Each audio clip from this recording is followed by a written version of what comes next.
Okay, hello and welcome to another episode of the Christian Reeve podcast. I, at this point, have already recorded another show and I have a guest on that show and I have another guest lined up and another one. It's funny how these things work. It goes from nothing to suddenly abundance. But I guess that's just how these things work. Anyway, I was actually quite enthralled in the discussion, the topic of customer service, because I figured, maybe somewhat naively, that I would get through this like that. Like, it's just me talking, so how long can it really take? But I think because I have the capacity to talk forever and I often get sort of sidetracked and go off on big deep dives, sometimes in a good way, sometimes maybe in a bad way, I don't know, you be the judge. It creates or makes space for the potential to have a bigger show, maybe multiple episodes. And the way I've always done these things is to kind of let things breathe naturally and go from there, really. You know, that's why the episodes with Josh Leonard often end up being like several parters, because there's just so much to explore. I sense that may be the case with an upcoming guest here on the show. I don't know. We'll have to see how it goes first, and we'll go from there. But the thing that really stands out to me with doing this is it's a good form of practice. I'm trying to get out of my comfort zone as much as possible lately. And, you know, it depends on the situation. Like, sometimes there are things that I just know are not for me. And there are other times when I know I just need to push myself a little bit more to do something that maybe I'm not as confident with. So I know that I'm not as confident doing this than, say, interviews. Because interviews, you're guiding the conversation, but you're not responsible for the conversation per se. You are responsible for asking the questions and kind of engaging with your guest and getting them engaged as well. But you're not responsible for the conversation going well. You know, you're not responsible for it, like, to just be like the best thing ever or the worst thing ever or whatever the case may be. Your job is to just guide the conversation and go from there. And I don't know, I feel like I do a good job with that, but I don't know, I guess it comes down to individual perception, really. In my mind, I feel like I'm getting better at it as time goes on, but again, it's a learning curve for me. And I to get to the point, I hope that you enjoy it. I hope that this is worth it. I hope that you are engaged with these episodes. And, you know, if there are particular topics that you're interested in or that you'd like to hear me discuss, please reach out either via email, christianreevepodcast@gmail.com. You can also reach me via my Discord. Obviously, there'll be links to that probably in the description, on my website, etc. And just reach out to me, like wherever you find me. Reach out to me. Let me know. Let me know in the comments section if you're watching this on YouTube, or I think you can make comments on places like Spotify and Apple Music. Another thing as well, I'll say before we get back into today's topic, back into the customer service. If you enjoy the show, please rate it, please review it, please share it with your friends. This is how we grow. This is how we reach more people. This is how we potentially get more attention, bigger and better guests, maybe a budget. Imagine that. All of these things can happen, but I need your support to do them. And finally, if you really want to support me and help me out and help me take this potentially further, please consider subscribing to my Patreon, www.patreon.com/ChristianReeve. There we go. I think it's time to get on with the show, don't you?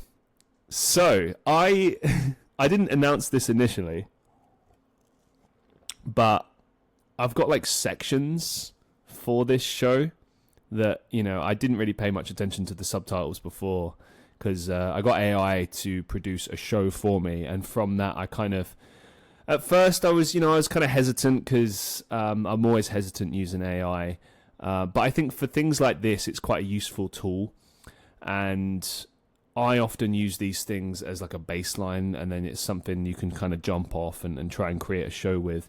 And given that it's just me, there's no one else helping me out here, it's just me. I've been using AI as a kind of like a quasi-assistant, but I'm very careful with this because I have some strong opinions about AI. I do not like this idea that people think they can use it to replace human beings. You still have to make an effort. You still need to put together a show. I got lucky in this instance because I asked it to kind of interview me, and it's actually put together a show that I think might be worth listening to.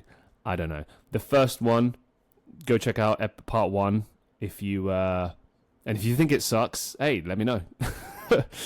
But continuing on with it, it's divided it into, I suppose, logical sections. So right now we're going to discuss the psychology of service. So the first question, we'll go from there. How do you mentally prepare yourself to perform customer service every day? This is an interesting question because it's like twofold. I remember a few years ago someone said to me that customer service is like one of your biggest roles, and they were referring to acting, and I'd never really looked at it like that, but it's true. Like, everyone who's on board, whether you're a creative or not, you are putting on a performance. Sometimes they'll play into that and they'll say sickening things like, remember guys, smiles, you're on stage. Like, I've literally seen like little there's been times when I've been working in venues and they'll have like a sheet on the wall that says something like that, and like some crappy designs that were made that look like they were made by a 5-year-old in Microsoft Paint or something. And it's all just bollocks as well. It's all that like propaganda shit, because you know that when you go out there, it's a whole other ball game. Like, yes, you can't walk around with a mopey face and be miserable 24/7. This is true, but we are human beings, and we're not robots. And sometimes people have a bad day. Sometimes it's exhausting speaking to hordes of people, or just dealing with people's rudeness, or just their attitudes, or whatever else. Sometimes even it can even be just exhausting in general. Like, no one's fault. Just, I don't know, you had to make this many drinks today, or you had to take this many orders today, or you had to stack this many shelves today, or whatever. Like, these jobs, I think people often forget, or they don't know, that they are really physically demanding jobs, because little things can build up over time. So yes, pouring a pint, serving a coffee, these are not strenuous things. But when you've done like 100 a day, maybe more, they start to get really tiresome, because not only are you creating these things, you're also constantly talking to people, you're constantly cleaning, you're constantly moving around. It's like when you're busy, when there's like a rush period, and let's say you're working in a coffee shop, or you're working in a bar, it's kind of like, when does this start? When does this end? Sometimes the whole shift will just be you from beginning to end, just running around like a madman. Other times, it might just be a small rush and then moderately busy. Other times you might get lucky and have either a small burst and then a chill day, or other times you just have a completely chill day from beginning to end. It really depends. But as far as like the role side of things, I try to play to the role, but I'm not fake. Like, I try to represent whatever brand company I'm working with at that moment. I'm professional. I take what I do seriously. Even if it's a job I hate, I still think that your attitude is everything. Having a bad attitude will get you nowhere in life. Even if it's a job that you hate, that's not like the customer's fault. That's not Yes, sometimes they are the reason that you hate it, but I still don't think that like two wrongs make a right. I think that you, just because people around you affect you doesn't mean that you should choose to kind of fall with that. I think it's very important that people maintain their professionalism and maintain who they are. And hey, I know how hard this is as well. I'm not trying to for a minute suggest that, oh, this is easy, like, you know, just pretend like these things aren't bothering you, because I struggle all the time. I just think when you've been doing this long enough, you do begin to build up a sense of understanding of which hills you're prepared to die on and how to approach certain situations or certain types of customers, because you'll start to see the same sorts of customers again and again and again. And it's almost like, you know, I've met this person before, I've dealt with this thing before. It's like fucking deja vu 24/7. But you do become used to things, and then before you know it, you're training people how to deal with that stuff. And now you're the veteran, and you're no longer the newbie. It's really weird how that happens. As far as how I mentally prepare myself, I will say this. I've noticed as I've gotten older, I've taken a lot more time to enjoy the hours before a shift. Now, granted, as you know, I'm obviously pursuing creative things like music and acting and podcasting and such. So every single day, you know, I mostly work late. So if I'm working late, I'm using that time before I go to work to make sure everything's done. All of my auditions are done.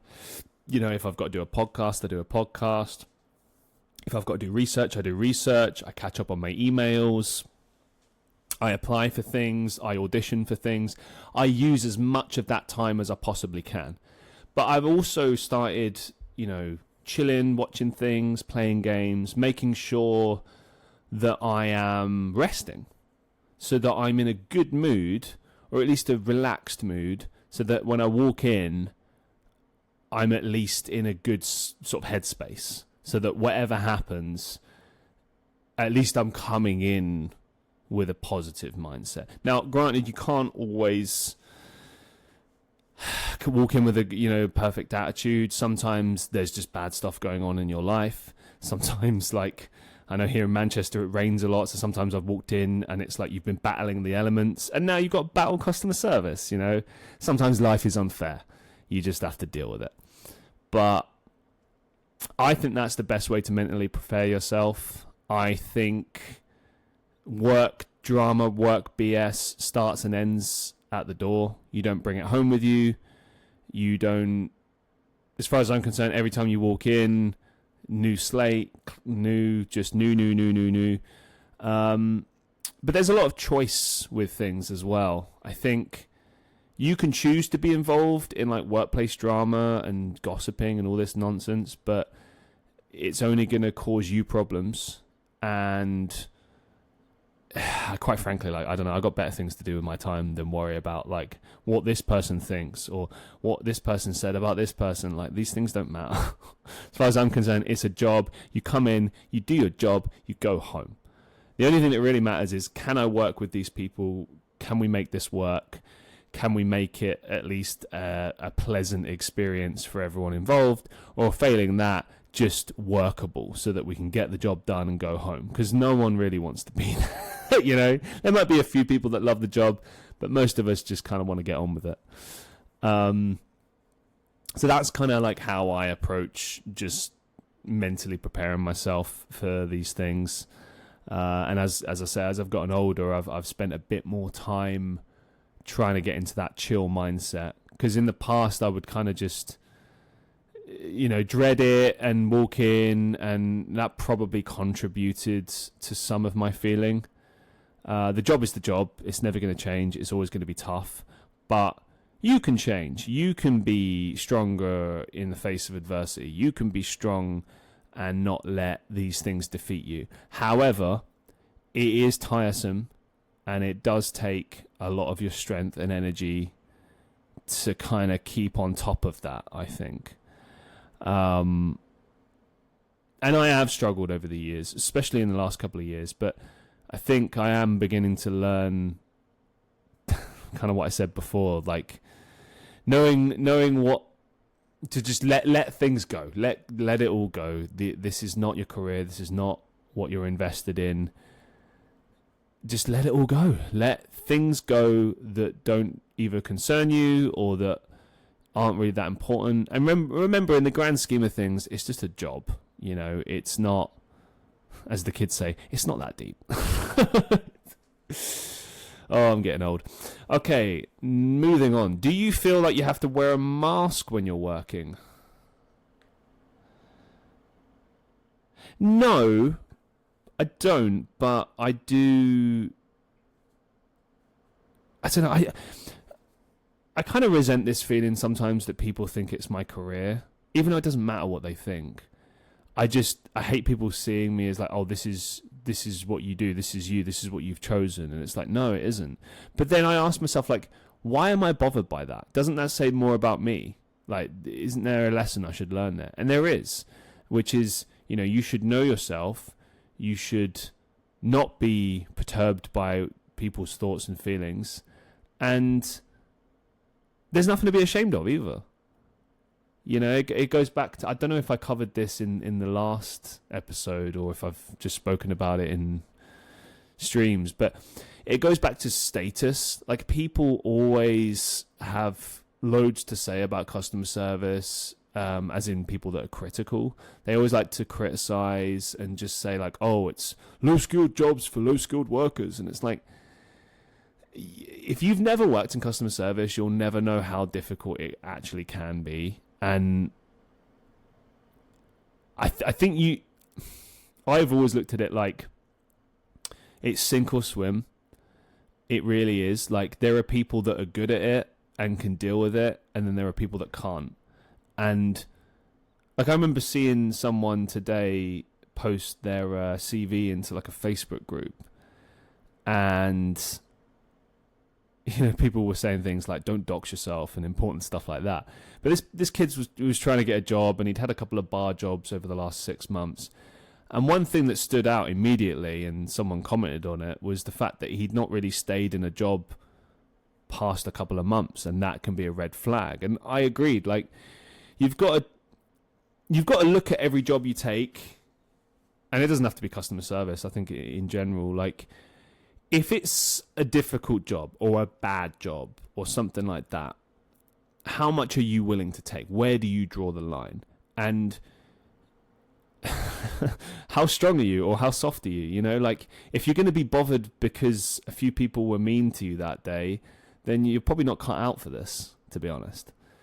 But if you can kind of put up with things, get through it, you know, you will see some benefits. I mean, I spoke about it in the first episode right at the beginning, that customer service can be very flexible, and it can even work in your favor in some cases, you know, in ways that other jobs can't.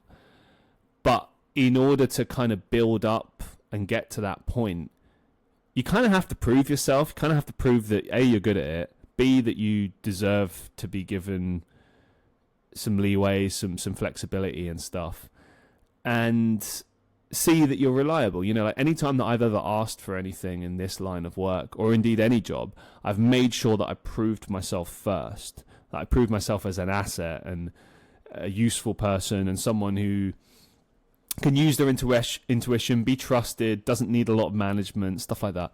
I think these are really important traits in a job like this. But I've moved so far from the question.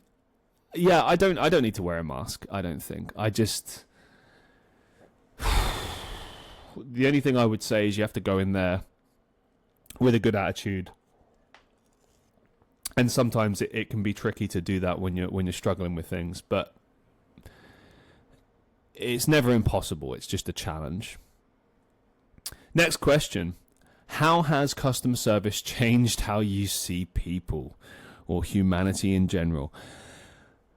Oh, there's a few answers there. The first thing that comes to mind is people are way stupider than you think they are.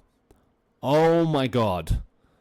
The general public is full of morons, idiots, just people that do not engage brain, that do not. And this is the thing, I'm not kind of attacking people like, oh, you need to reach this intellect level and have gone to university and all this crap. I mean, those aren't markers of intelligence anyway, but a lot of the time it's just little things like critical thinking, the capacity to just question something, or I don't know, to just, you'd be amazed at how many people are very lazy and they'll just walk in and rather than just kind of look around, you know, try and find something out for themselves, they'll immediately walk up to you and just be like, how do I do this? Where do I do this? It's almost like they're asking you to just, like, can I use your brain? Because mine doesn't work. And it's like, just, have you tried?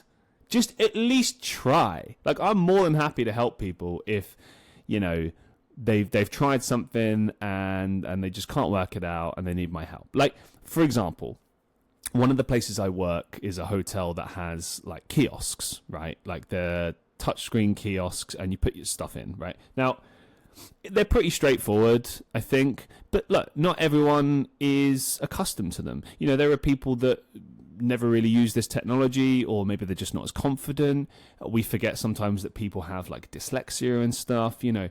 Or maybe they're just kind of a bit, you know, they're in a terrible mood. They just got off a train, you know, they're just like confused. They're making mistakes, whatever. Like, I've got a lot of sympathy for that. Like, they've come in, they've tried, and they're just like, oh, and they're at a loss, and they come, and you'd be amazed how many of those people come over and are like, hey, I'm sorry, I've tried to do this and I just can't get it to work. And like, I'm more than happy to help because they've at least tried and made an effort. And, you know, that's what we're here to do, is to help. But I think there's this kind of misconception a lot of the time with customer service that you're just there to wait on their every whim. And, you know, maybe that's the case if you're working in like a 6-star, 7-star hotel or whatever, and, you know, you're some person's personal butler, I don't know. Like, maybe that's the case, but in most customer service jobs, you are not responsible for every little thing. You can even say no. This old expression that, you know, the customer is always right is bollocks. The customer is not always right. The customer is often wrong. That's just a thing that managers tell their workers to kind of gaslight them and tell them, like, no. This thing that you think is right is actually wrong. We must do everything to make the customer happy because, God forbid, a customer complains. What I've noticed is a lot of people are trying to just scam, get a freebie. They try to gaslight you a lot as if you're stupid. You know, they assume you're stupid. A lot of people have like psychological issues, like maybe they feel like the people. I will say this, and I'll reiterate this. This is a really important point that I made in the last show. Most people that walk through the doors are lovely. Most people, most customers that you're dealing with are lovely, right? They're just normal people. But the people that aren't, obviously they stand out. They're the ones, they're the exception to the rule, but they do stand out. They take more of your time. They are tiresome, difficult, you know, pick your word, really. They're a bit of everything. But the issue a lot of the time is that they assume that you're stupid, and they assume that you're lazy, and they don't trust you. And there's just so many things. Like, I'll give you a really good example. I remember years ago, I used to work at a supermarket, and they had this like tagline, which was, well, actually, we'll get to that. We'll get to that. Forget about that. So I'll tell you 2 stories. You get 2 for 1. Here's a twofer. There you go. We're back to retail already. 2 for 1. Buy one, get one free. Bog off. I remember one time in particular, and this happened all the time, but I remember specifically I was getting so fed up with it that I just decided to take the piss because it was just really annoying me. Being that I worked in downstairs, in the warehouse, everywhere, I knew like every inch of the warehouse. I knew the stock that we had in. I knew when the deliveries were made. It was my job to know. and I was working there full time at the time. So I knew, right? So if you walk in and you're like, hey, do you have this particular milk? Because I don't see it on the shelf. And also, just a side note, this particular supermarket, I won't name drop them, but if you want to deep dive on me, you can easily find it. It's the information is online.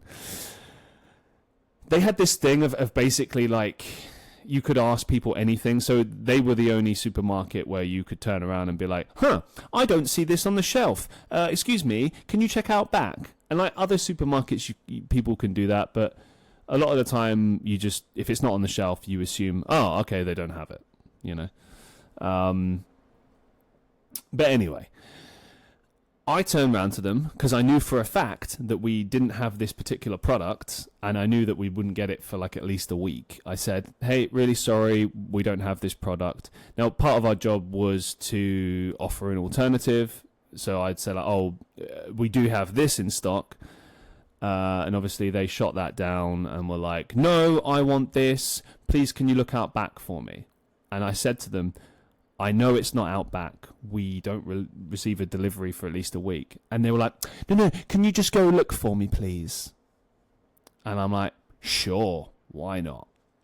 So I go upstairs, walk around, have a bit of a chat, have a bit of a sit down. I think I had a coffee as well. It's got maybe like 5 minutes.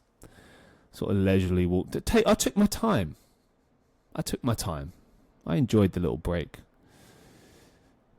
Walked back downstairs, walked right up to the customer and said, I'm really sorry. I've looked everywhere. Unfortunately, we don't have it.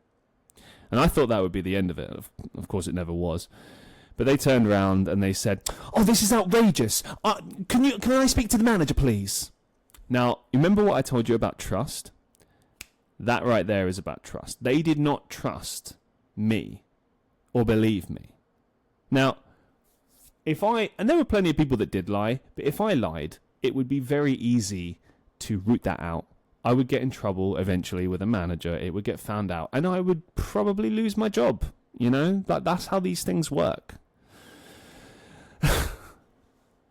9 times out of 10, the people that you're dealing with in the customer service industry are not lying to you. It's their job to know these things. And like, how does it benefit them lying to you?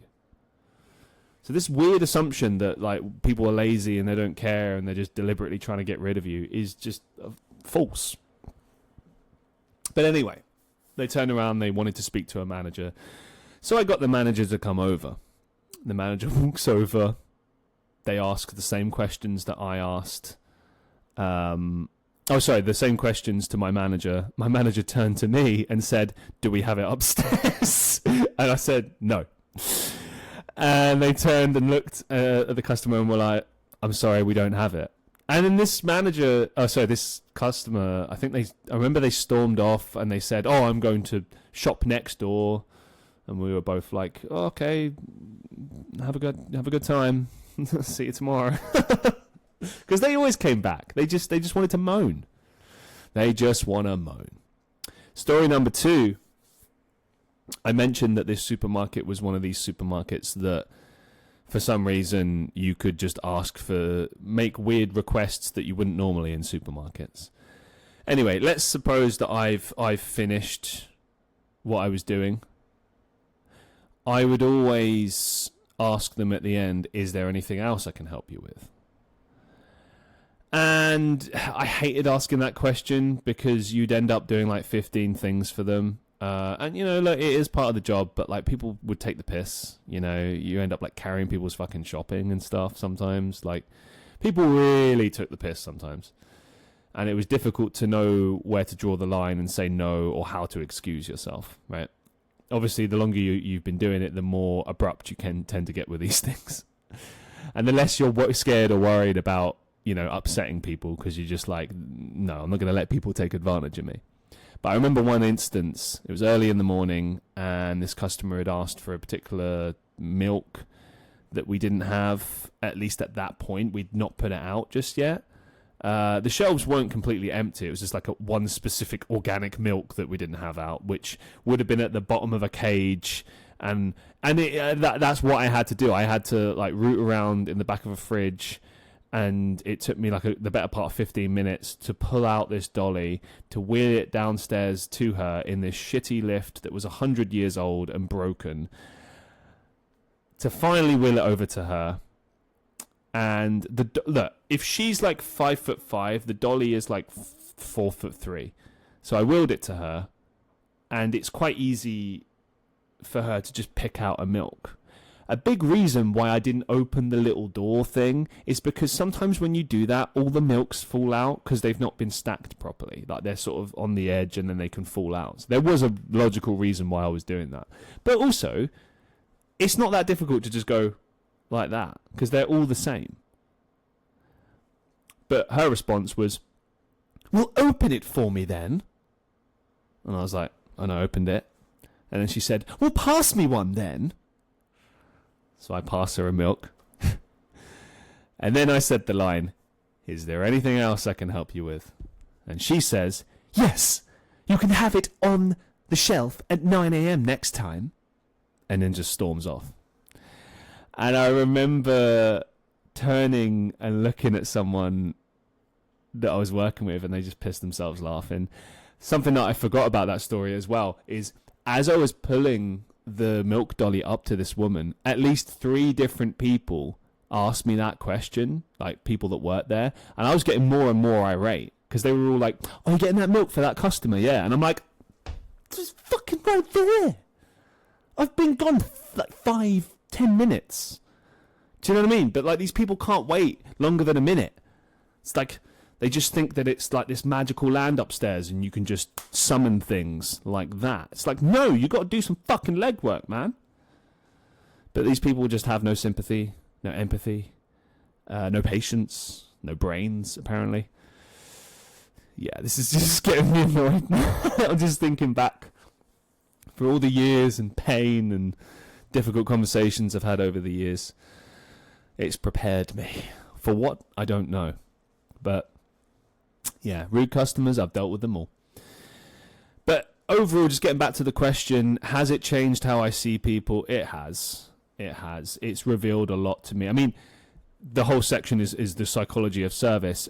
If you want to learn about human psychology, I recommend, if you're studying it, work for 6 months in customer service. It will really change the way that you see people, and you'll see people in a lot of different settings as well. Like, people change a lot when it's something to do with their food or something to do with a service or whatever. Like, people, you see the real people come out, you know? Sometimes someone can be like lovely initially, but then they don't get what they want and they just switch. And, you know, it's interesting, like, a lot of the time when someone does switch, but it's kind of fair enough, you let things go, you accept, like, okay, that's a fair reason to be upset, you know, and you do take into account these things. I don't begrudge everyone to being upset, you know what I mean? Sometimes there's legitimate reasons, sometimes you have every right. But I don't know, there's just people that, and I think this feeds more to the psychology side of things, they're just looking for a target. And you're an easy target because they know that if you fight back, they can get you fired. But the difference is, depending on where you work, your bosses, the kind of connection you've got to the company, a lot of the time, like, people will back you up. If your managers trust you, your team trusts you, you know, you're looking out for each other, they'll back you up. And I've had it before. I've had managers and staff and be like turn around to customers even and tell them, like, go away. You know, you're being unreasonable. And it's totally fair and just. And yes, it's a risk. But, you know, you can't always side with customers if they're going to be like that. The staff are people, you know, you work every single day with each other. You see each other every single day. You know how each other work. You know what's real and what isn't, you know? Like, if a customer complained, it happened actually. There was a time I remember about 4 or 5 months ago where a customer complained to me, a guest complained about another manager, and I knew this manager very well, and I knew how they would approach it, what kind of things they would say. And, I listened to this customer and I tried to kind of be sympathetic, but I also was adamant that they were wrong with how they were referring to this person, and the fact that they were trying to say that this person was, I think, either like racially motivated, or they're trying to say that maybe like they just weren't invested, or they were trying to lie to them. I think that was the main point of their argument. And I was like, I can assure you, you've not been lied to. They have told you the truth. This is how it is. I also mentioned as well, I was like, I know you've spoken to several people and I know they've all told you no. So I'm going to tell you no as well. Just so you know. And this is another thing that annoys me just while I'm thinking of it. Whenever you join a place for the first time, a team, and there's customers that come in and they're very well known by the staff for being the people that try to push it, like push people's buttons and, lie or exaggerate or ask for things they know they're not allowed to have. If they see a new worker, they'll try it with you because they know that, oh, you're new, you might not know, I might be able to get what I want. And then if you say yes to my request, I can use that against the other staff and be like, well, they said yes. Because what are you going to do? You can't fire a customer. You can get rid of them. You can prevent them from coming back to the shop. But, I mean, that's very difficult to police, to be honest. And I don't know. It depends how like abusive someone is, really. I've only seen it happen a few times, and it's mostly with just shoplifters. But it's just interesting that, like, how much people will push you and push their luck before they eventually just accept they're not going to get what they want. So I've seen a lot over the years, and in many different contexts. And even after like 11 years combined experience working in customer service in all sorts of jobs, I'm still finding myself surprised by things sometimes and mostly it will be to do with like pettiness or people just being difficult. But there'll always be a new low. There'll always be just someone being ridiculous, and you just have to laugh it off, really. I mean, there's really no other way to approach these things. Have you noticed yourself becoming desensitized, cynical, or more patient over time? Probably all of the above. I don't know if I'm really cynical. I'm just aware of what's going on. I'm aware of when people are taking the piss and when they're not. I wouldn't say I'm desensitized to things, but like I let a lot of things go that I would have really gotten upset or annoyed about in the past because it's just not worth it. This is not your career. It's not, what you're invested in. So why invest yourself in it, Why put energy into something that takes energy from you? And people mistake me when I say this sometimes. They think I mean don't bother, don't care. No, I'm saying don't invest your energy in, say, negative people or, a job that's thankless and is giving you nothing back. Like, don't go out of your way. Do the job, do it properly, but don't, like, break your back over a job that would, like, fire you tomorrow, replace you tomorrow, because don't ever think you're not expendable. Don't ever think that you're more important than the business. In football, they say no one's bigger than the club, and I couldn't agree more. It does apply to business. Even if you're really tight with the management, everyone loves you, or maybe everyone hates you, but you're an ass kisser, whatever the case may be, never think you're untouchable. Yeah, I've seen all sorts of people get fired over the years, sometimes deservedly so, sometimes unfairly. I've seen people, demonstrate fierce loyalty and then have it bite them in the ass years later. It's unpredictable, customer service. I always just look at it like your days are numbered, make the most of it, and always have a plan moving forward. As far as like patience is concerned, though, I think I've grown more patient like I said, I've learned to let a lot of things go. You have to have patience in this kind of a job. I imagine it's a lot like parenting. Like, you can't go nuclear on your child every time they make a mistake or they get upset. But the difference is, we don't love customers, but you do love your kids. So, yeah, I suppose it is completely different. Obviously it's different. I think a big thing I've learned is you don't have to put up with a lot of crap. There's this misconception in a lot of customer service jobs that you have to just accept any and all onslaught coming your way. Like, if people abuse you, you have to take it, And some places don't know where to draw the line on what's acceptable and what's not. I've seen really, really heinous stuff happen where customers have been allowed to get away with all sorts. And then I've seen other places where managers just immediately will just get rid of them and they won't allow it at all. I think it's better, obviously, to work in those healthier environments. But it's hard because you've got so much pressure coming from like shareholders and business owners that are, it's finding its way downwards. So when you see customer service workers and they look stressed, there'll be a few reasons why. A, they're probably understaffed, or it's really busy and they're struggling to keep up with things because they're just not given enough staff.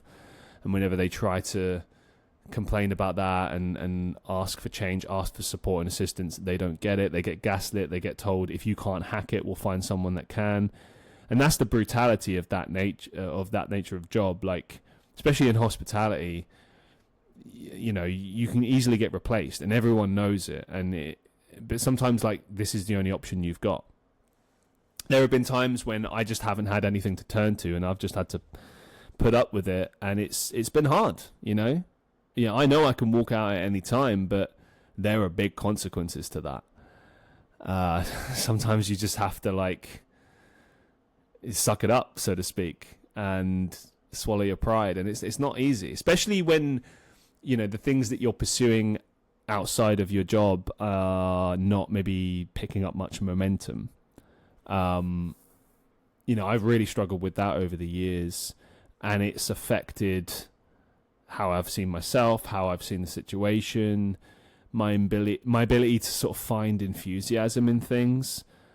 I'll never wake up and be like passionate about customer service, but when you're in a good mood, like, you take pride in your work, and I always try to do that and deliver the best customer service I can, and try to make people happy, because it's not the fault of the customers that you're having a bad day. It's not the fault of them that you're not achieving your life's goals or whatever. Like, they're just there to get good customer service, and you've been paid to deliver it, and I try to look at it like that.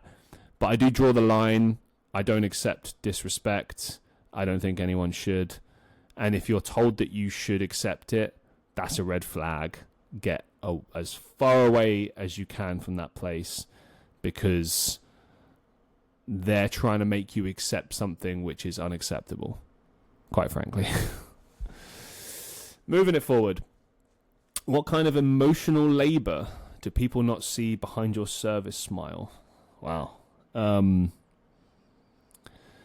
Emotional labor. Well, I suppose the biggest one is what I mentioned before, and maybe this is a lesson. I said at the beginning of all of this that this show would be as much for customer service workers as it would be for people who've never worked in customer service. The next time that you're considering screaming at someone because you didn't get your discounted cheese or whatever the fuck, consider the fact that the person you're screaming at might be having the worst day of their life. Consider the fact that if you work in an office job, if you work in a field like that, there are ways to kind of get away from it all, to hide away a little bit, to find solace. Maybe what if someone died in your family and you need, maybe if you're working in an office, you can work from home, you can get away from people. If you're working in customer service, you cannot get away from people. You have to put on that smile, and you have to play that role and be invested and show that you care when your whole world is falling apart? People turn around and say things like, oh, well, you know, why not take compassionate leave? Why not just, you know, take some time off? And it's like, it's not that easy in customer service. In many jobs, you don't get paid holiday, you know.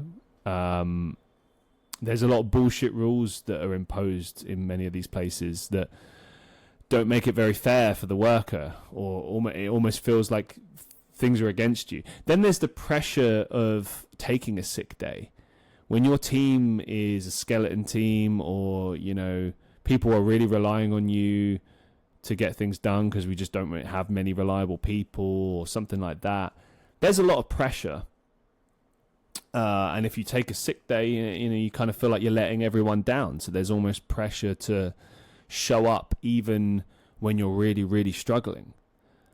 There's a lot of emotional labor, emotional turmoil involved in it.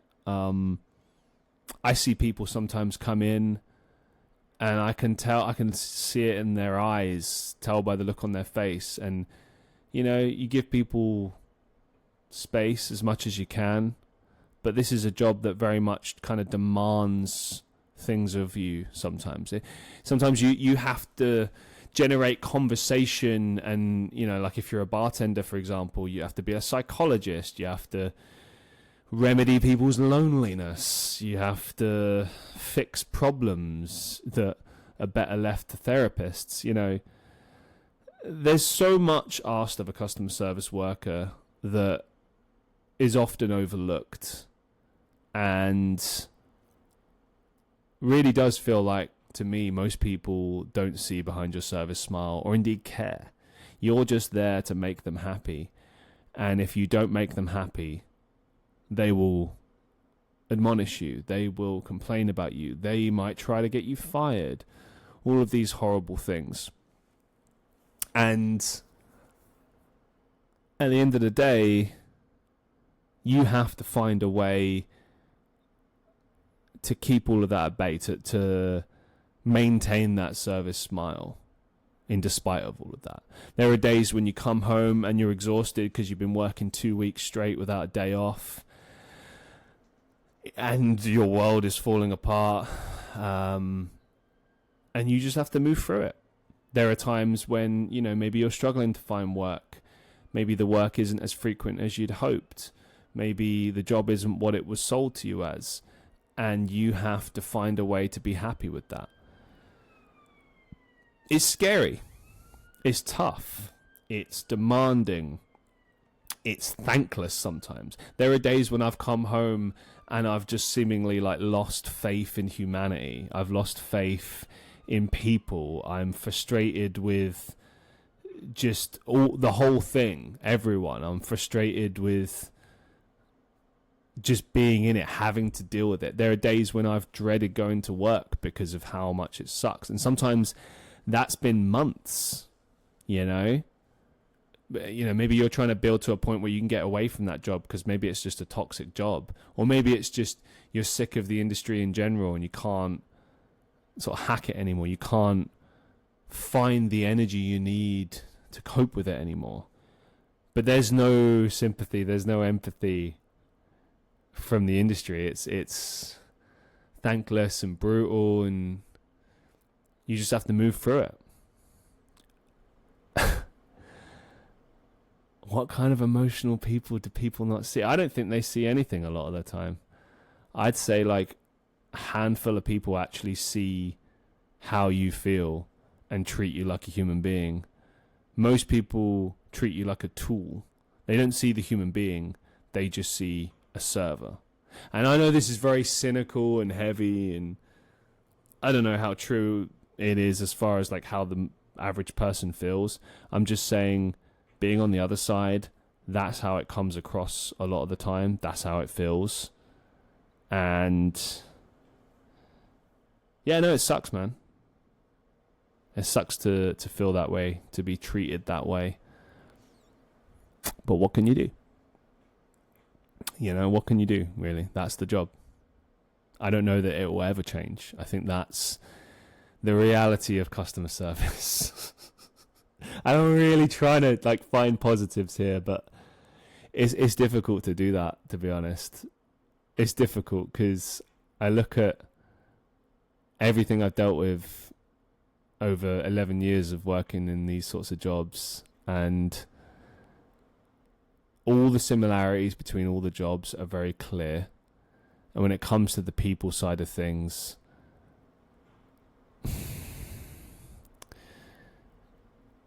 I think a lot of these customers just don't appreciate you and what you're actually doing for them. They think it's easy. They think it's, you're being unreasonable a lot of the time when you're not. A lot of the time you are just trying to find a solution to their problems, or you're just trying to help them. But it almost feels like they don't want to be helped. But I guess the biggest point I want to make with this is that it takes a lot of energy to do a job like this, physically, mentally, spiritually, and you often come home and you're exhausted. Like, there are so many days when I've just not been able to do things, not been able to hang out with friends, not be able to get my stuff done because I'm so mentally, physically, and emotionally drained from having to show up to this job, having to show up to these sorts of jobs. And it's not even the irony of it is it's never the work itself. I never get really tired from serving or any of that. It's always the people that drain my energy with their ridiculousness. Which kind of brings me on to the final question for this this section and for this show today. What's the burnout like, and how do you cope with it? So I've been lucky that I've never experienced full burnout. I've been close. I think this year really tested me in a way that I never thought I would reach that point where I felt like I might burn out. What I've understood about people that experience it a lot of the time is that they know it's going to happen. They allow it to happen, not like in a self-sabotage way, but because they don't see an alternative. And they've kind of weighed it up in their mind, and they're like, okay, rather than trying to either quit or take a holiday now, I need to push through to a certain point, burn out, and then recover and repeat the process. And it's like, I get what they're saying, but there's like serious risks to doing that, because you might burn out and like not be able to recover. You're not supposed to burn out. It's not a normal human feeling, That's my biggest concern with this. You're not supposed to burn out. You're supposed to rest. When you start feeling it's all too much, you're supposed to rest. But there's such pressure from this type of job that, it often doesn't feel like there is any time to rest, or it feels like maybe there's not going to be a chance, an opportunity to rest anytime soon, or maybe there's too much pressure from the company itself, your managers, something like that. Maybe there's just not enough reliable people working at said venue, and they call on you because you're more reliable than, the guy that only works weekends, or maybe the people that only work weekends, or the students, or whoever else is there part-time, etc. Maybe they're just not as trustworthy. There's all these different factors, and it can often lead to you getting used, but then a lot of the time you're just trying to do your best. Or, if it's like your career, or if it's, just something that you really need to keep hold of, there might be like a fear in your mind of like, oh, I got to do this so I don't lose this job, and I have to do all this because I don't feel I can say no. And like, sometimes people will use that to their advantage in spite of you. And I had to learn over the years to fight against that. But I don't know, my advice in general for dealing with feeling that way is there are jobs out there, customer service included, that won't push you to the point of burnout, right? there are well-staffed teams, there are efficient teams, there are companies that do care, you know, restaurants, supermarkets, bars, etc., that do take care of their staff. You know, it might not all be sunshine and rainbows all the time, but when it matters most, they'll look after you. And there's been places that I've stayed at for years, even, that were very, very good to me. Even despite there being like a few bad hiccups here and there, overall, I would say there's been some really great places. And these are the things to keep in mind. Like, if you work in customer service, or you're thinking of working in customer service, don't be under any illusions. Like, it's never going to be easy, but there are places that will treat you better, that will treat you with respect. And that, as far as I'm concerned, is the bare minimum, but it's also essential in a job like that. You know, you need that level of support to get through this job, to be able to have the energy and the capacity to deal with the things you're going to deal with. You need that support network, so to speak. And I think that's ultimately how you tackle something like burnout, or, you know, feeling like you're getting close to that. That's how you prevent that from happening, or protect yourself from it. Or failing that, you know, if you've just got a stressful job but you love it, you know, I think it's just understanding when to rest. There's an old expression, choose a day off or your body will choose it for you. You're not a robot. Pick times to rest, and when you rest, truly rest. Turn your phone off or whatever. Don't engage with work. Just spend that time with yourself, reconnecting with yourself, whatever, seeing family, playing games, going out, doing what you love. And then, you know, you get back to things and you feel refreshed again. And that's the key with it, you know. Thank you so much for watching this second part in, I guess, a little series of me discussing customer service, understanding customer service. Yeah, just I thought we would get it done in 2 episodes, to be honest, but I still have, how much do I have left? Oh my god, this might end up being quite a few episodes. I promise you, I'm not trying to drag this out. I'm trying to answer each question with the level of attention that it deserves. And I'm just finding that there's quite a lot to talk about.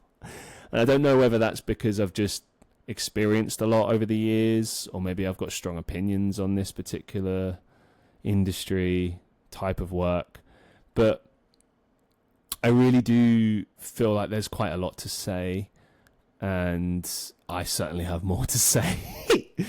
So with that, thank you so much for watching and listening. Let me know if you have any questions. I'm happy to field your questions, include them in one of the episodes, or maybe the final episode. I don't know. Hope you're enjoying this. Thank you so much for watching and listening. And until next time, I'll see you in the next one.